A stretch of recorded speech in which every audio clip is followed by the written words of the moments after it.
Okay, balancing equations. Now we're going to balance our own equations. Okay, all these blanks are for the coefficients to go in there. So we're going to figure out what coefficients will give us a balanced equation.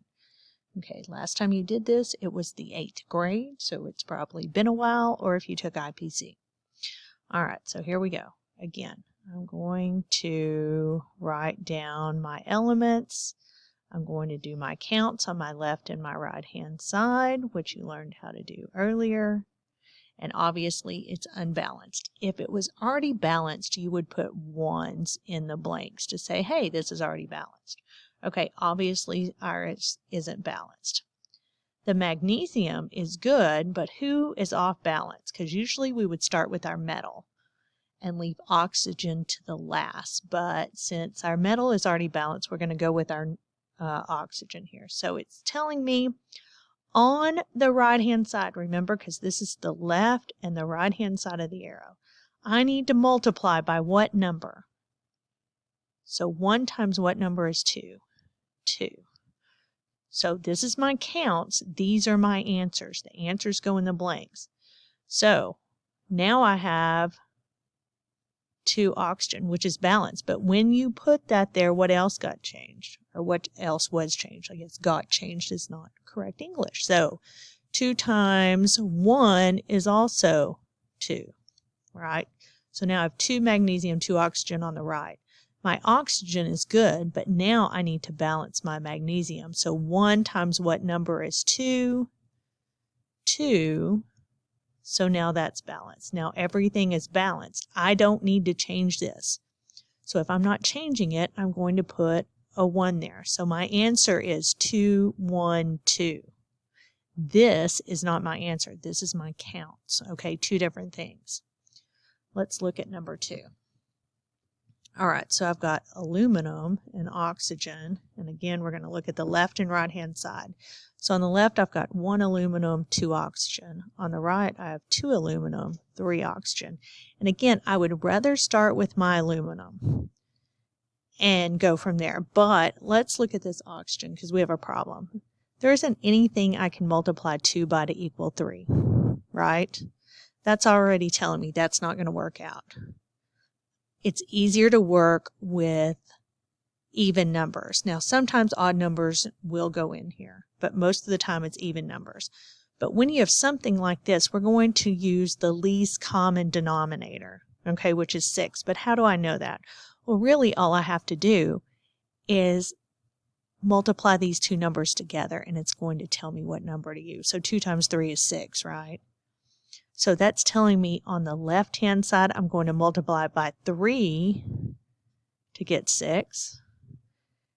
And on the right-hand side, I'm going to multiply this 3 by 2 to get 6.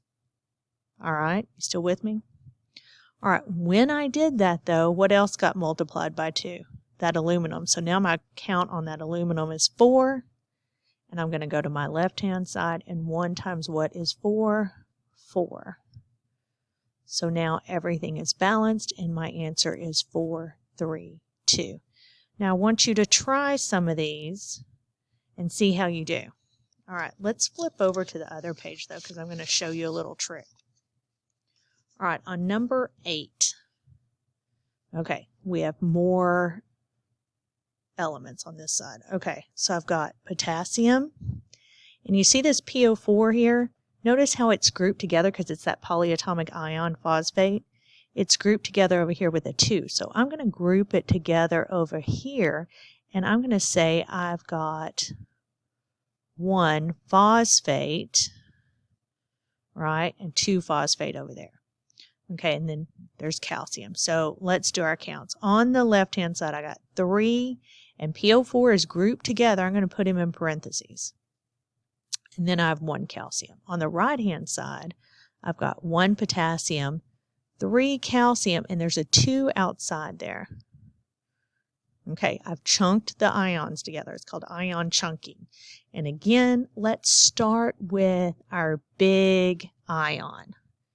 Then metal, then oxygen, and hydrogen if we have them. Always leave oxygen to last, though. All right, so here, when I go to do this, Again, I just know I need to multiply this by 2 because 1 times 2 is 2. So I'm going to put a 2 there. And when I did that, what else got multiplied by 2? This potassium, right? So now there is 6 potassium. Ugh, can't talk. And then what else needs to change? I've got this calcium here, and I need to multiply him by 3. Let's go to the right-hand side. 1 times what is 6?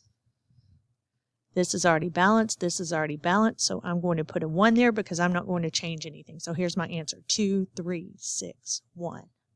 All right? So when you get to 11 and 12, I want you to chunk those together. This is probably the hardest one here. And when you do these, go in order. Calcium first, then hydrogen, then oxygen. See if you can figure it out. All right? And don't forget, when these are split apart, you got to add them together. So like here, there's 2 oxygen, and then there's 1 over there for a total of 3 oxygen. Okay, and there's only 2 over here. All right, let me know if you need help.